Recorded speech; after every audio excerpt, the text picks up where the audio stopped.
On Wednesday, February the 10th, 2016, we are in room 120 of the John A. Wilson Building to conduct a public oversight hearing on the following agencies: the Office on African Affairs and the Commission on African Affairs. The executive witness, Mr.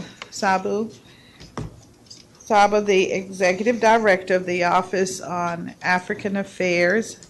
Mr. Sabu, I have to ask you to please stand and raise your right hand. Do you swear and affirm that your testimony and any statements that you make before us today to be truthful and complete? I do.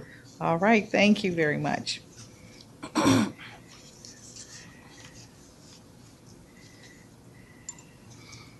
And you can begin. All right. Good morning, Chairwoman Barnes, member of the Committee on Housing and Community Development, and members of the public. My name is Mamadou Samba, and I am honored to be testifying today as the Executive Director of the Mayor's Office on African Affairs. As the district's population continues to grow, so does the African population. A recent U.S. Census report released in 2014 reveals that the Washington, D.C. metropolitan area is home to one of the largest African foreign-born population in the country, estimated at around 162,000 residents, and is only second in size to the New York metropolitan area. The District of Columbia continues to be a preferred destination for immigrants from Ethiopia, Nigeria, Ghana, and Cameroon. These countries, along with Liberia, Somalia, Guinea, Sudan, and Eritrea, account for 3/4 of the African immigrant population in Washington, D.C. African-born immigrants are highly educated and paradoxically unemployed. This makes it even more important that as a local government agency, we put in place the necessary resources and tools for African families and individuals to thrive and take full advantage of Mayor Muriel Bowser's commitment to provide pathways to the middle class for district residents. The mission of the Mayor's Office on African Affairs is to ensure that the district's growing African population has access to the wide range of services offered by the District of Columbia government. We do so by designing and implementing tailored programs and workshops targeting specific needs and addressing critical gaps. Through our 6 programmatic areas, we hosted 18 community events and reached close to 8,000 district residents. We engaged local colleges and universities, African student groups, businesses, NC commissioners, and entrepreneurs. We partnered with 23 district agencies, 21 private partners, and even introduced our office and programs to Grammy-winning artist Youssou N'Dour. We increased our newsletter readership with over 1,000 new subscribers, prioritized language access, public safety, and provided constituents with information and services through our programs. In FY16, we successfully strengthened our program areas and launched new initiatives. As part of our youth engagement programs, we hosted the first ever Young African Connection Summit in July 2015 to promote civic engagement, community advocacy, and the importance of creating sustained linkages to address divides. The summit was attended by over 200 participants and was organized in partnership with President Obama's Washington Mandela Fellows for Young African Leaders and Howard University. The summit was followed by the commemoration of the first ever Mandela Day of Service in the District of Columbia. We partnered with several district agencies, including the Mayor's Office of the Clean City, Serve DC, the Mayor's Office on Returning Citizens, the Departments of Parks and Recreation, and were joined by 85 local volunteers for street cleanup in Ward 8.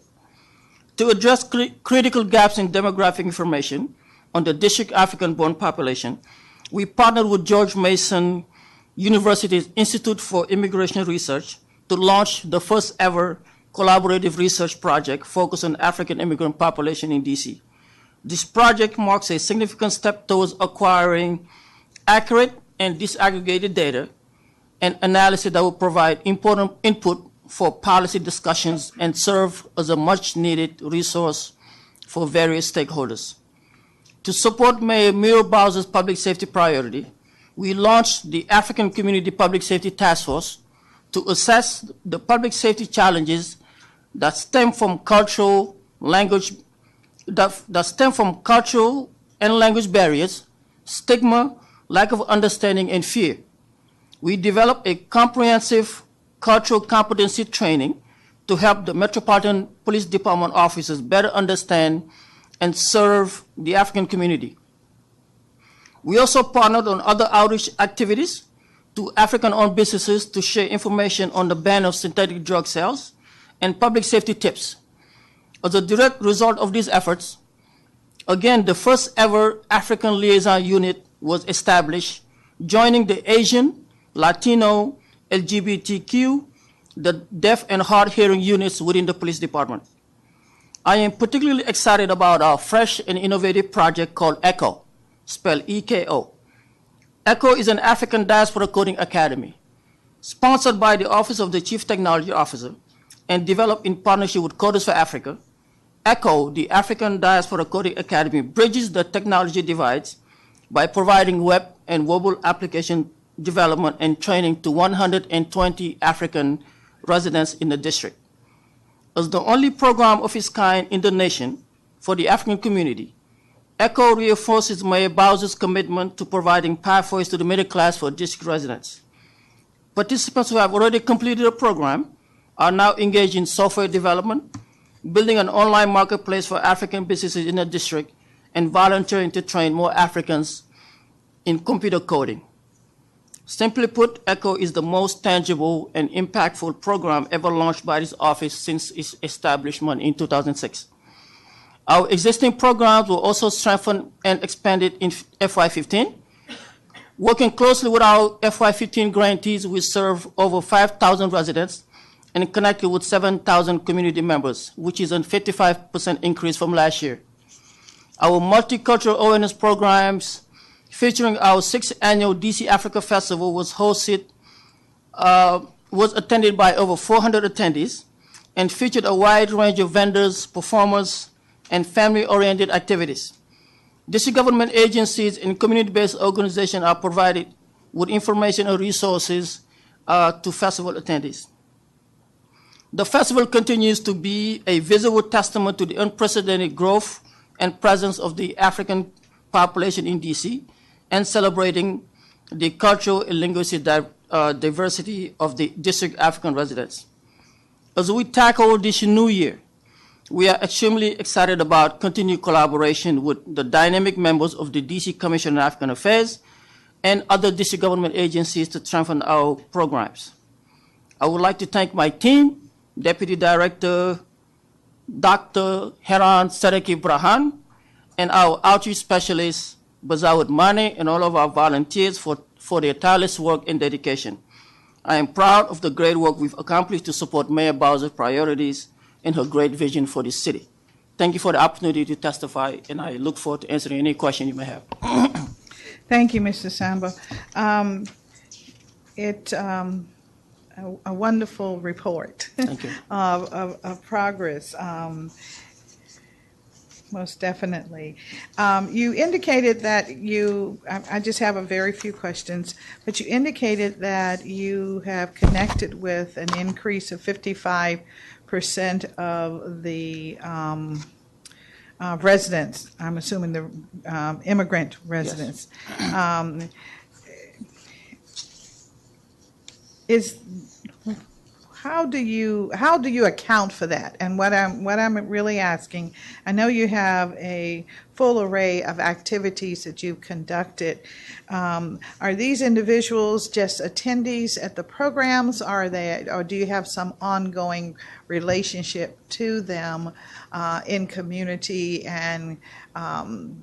and are you providing them with ongoing services, or are there requests for ongoing information, or just how do you count them? Yeah, so these are residents who are served in part by us and also our grantees. For example, you may have one of our grantees who conducts multiple outreach programs throughout the year. And so outside of those, they serve directly with the programs. When they have outreach events, those are people who actually attend the events and interact with them. And they also attend our events, like the one you heard earlier that was mentioned by the chair of the Commission on African Affairs when she mentioned the Have Your Say event. So a combination of those who we serve directly and those who attend our events, we are able to reach out to about 7,000 last year. Okay, so you consider your client base at this point about 7,000? I'm sorry? You consider the clients, the individuals from your constituencies to be about 7,000 that you interact with on a regular basis, or what I'm trying to get a sense of is how many members of the African immigrant community does your office touch on a regular basis, as opposed to when you have an exciting event. Sure. Like all the city goes to the auto show. Right. But you okay, as an example. Well, so if you include those that we touch indirectly or somehow directly through our grantees, if you include those that we deal with on a Yes. day-to-day basis and through our newsletter, we touch about 12,000 to 14,000 a year. Okay. But so we have about 18,000 African immigrants. So we have a lot more work to do, but I think we are doing a good job at touching the majority of our community. So you estimate that you touch 12,000 of the 18,000 I believe that so. are in Yeah. the DC. Yeah. At least 12 or so. The numbers are hard to quantify because we don't have the accurate count of the total numbers in general, but I do think we are touching over 80% of our population. All right. Well, your newsletter goes to about 12,000. No, our newsletter, we have about 7,700 and so subscribers, so about 8,000 subscribers. All right.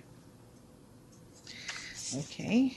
And can you, you indicated that you are working with George Mason University to conduct a study. When did that study begin, and has it concluded, or when will you Yes. get a report? Yeah, so the study began last year. I believe around March or so, we signed there was an agreement that we would work on a research project. And this is what George Mason does. They conduct multiple research throughout the nation, and they sort of try to capture accurate count of population. So we've launched the online survey, and the survey ended in December.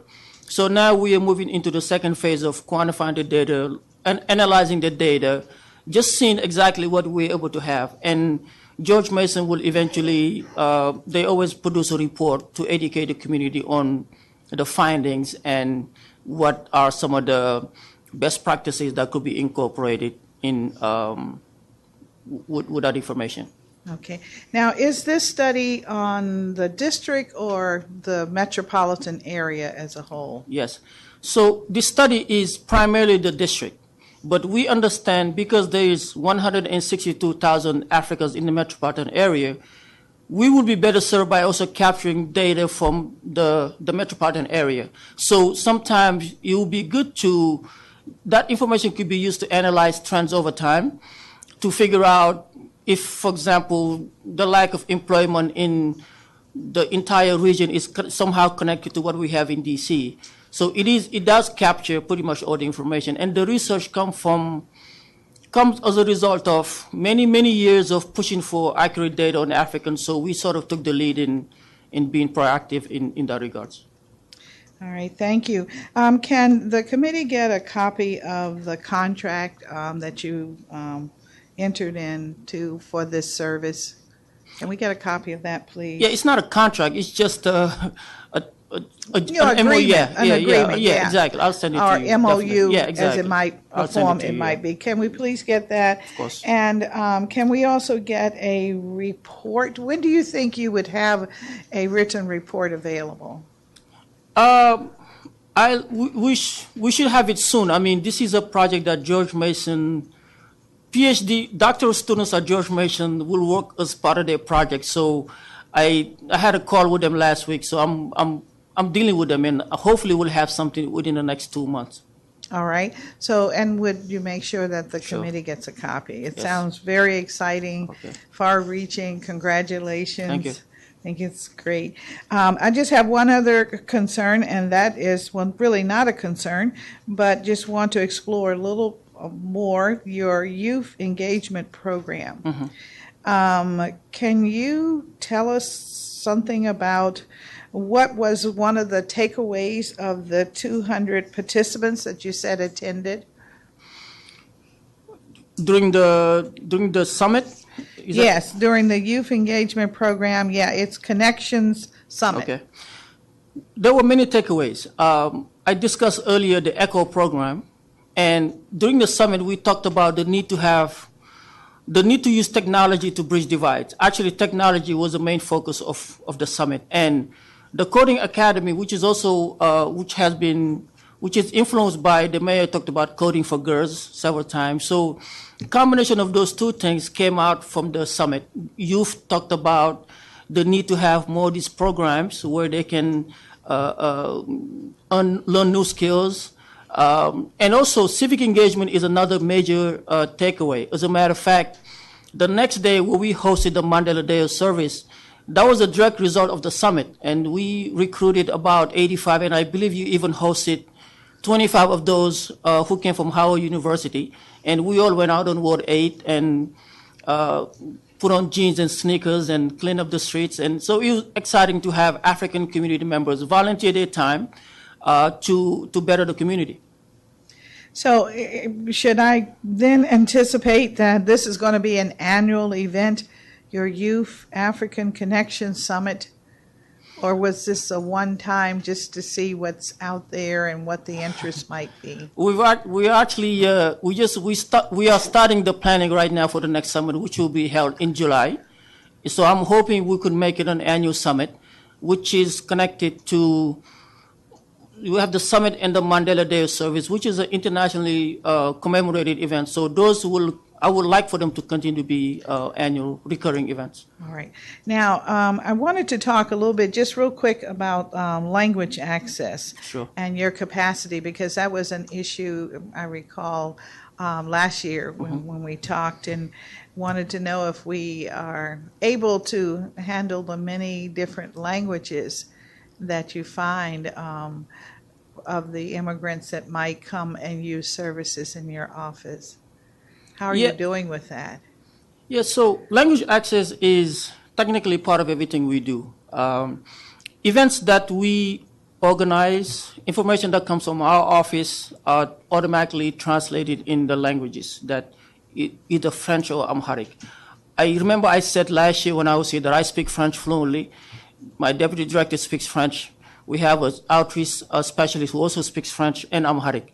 I don't speak Amharic, but they do. So everything we do is well coordinated in a sense. People who walk through our doors, if they need French interpretation, we're here. If they need Amharic, we're here. So, and we work very closely with the Office of Human Rights, particularly the Language Access Director. For example, when Mayor Bowser did the last year's State of the District, we provided translation of information, interpretation, when we have our events. So it is part of our day-to-day routine. We are hoping to make it to be a lot more efficient next year in the years to come. All right. Well, I thank you very much for you being here this morning, and I'll turn to my colleague in the event she may have questions. Thank you, Madam Chair. Director, it's good to see you. I was pleased to be able to join you out in the community a couple times last year, and it's always nice to be with you all.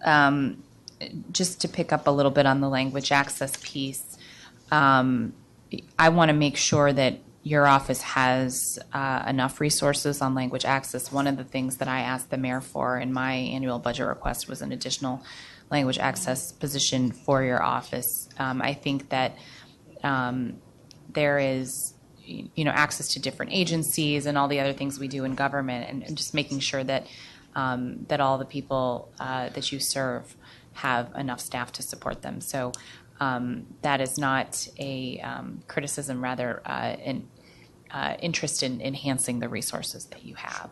So I just wanted to let you know that. I know your office has been working also on the Empowering Males of Color initiative. I was wondering if you could talk a little bit about that. I know your commission chair spoke about it a little bit, but it'd be great to hear about that, and also any collaboration you're doing with the deputy mayor for greater economic opportunity. Yes, so the Empowerment Young Men of Color Initiative is one of the first actually tasks that we took on. As was, brightfully described earlier, we reach out to our commissioners, reach out to our friends, our neighbors, the student groups, and they stepped up. They stepped really huge. And I think we recruited 58 instead of 50, actually. So our goal was 50, but we ended up recruiting 58. And so it is one of those things that I mentioned was connected to the summit, which is the need to have the African community step up a lot more, volunteer a lot more. African immigrants are the most educated of all immigrant groups. As a matter of fact, 1 out of 3 immigrants with a PhD is from Africa. So there's no reason why when there's a great initiative like the Empowerment of Color Initiative, we shouldn't be able to step up and mentor kids who need the support and the mentorship in a sense. Very good. One of the questions I also had was, you mentioned in your testimony the paradox of highly educated constituents who are underemployed. I'm curious what fields you're seeing folks educated in, and sort of what, I know we're doing the technology training. Is that a field that people are coming from, or is that a career transition for them? And I know you and I have been out in the community with some small business owners too, and I'm wondering how often entrepreneurship is a path for your community. Definitely, entrepreneurship is a huge part of our community. And so the technology training is one of those paths, like a bridge to get on that pathway to middle class. I mean, you have a lot of immigrants who, and at one point I was one of those immigrants. And I think one great thing about this office is we have, being immigrants ourselves has been great preparation for this job. So I talk a lot about before I joined the district, and I had all these degrees and I'm working as a cab driver in Atlanta. Not because I was not smart enough, but because I didn't have an office in African Affairs with me at the time. I speak a lot about when I was in college and struggling to, for the very first time in my life, going to bed hungry. And I would wish there was an office in African Affairs to help me back then. So these are things that we're doing to make sure that immigrants who come here, who are very educated, and then you get on a cab, you have an Ethiopian guy who has a PhD who's driving a cab. It's because we don't have the bridge. When they come here, the degrees are recognized. If you're a doctor in Ghana, when you come here, you're not a doctor here. You have to sort of get on a pathway to learn new certificates, master the language, and be able to eventually continue your path. So we're just trying to do what we can to connect them with the resources. Hopefully that will be enough to motivate them to go a lot further. Thank you so much. That's really all I had. I appreciate your testimony. Thank you. Madam Chair. Thank you. Thank you very much.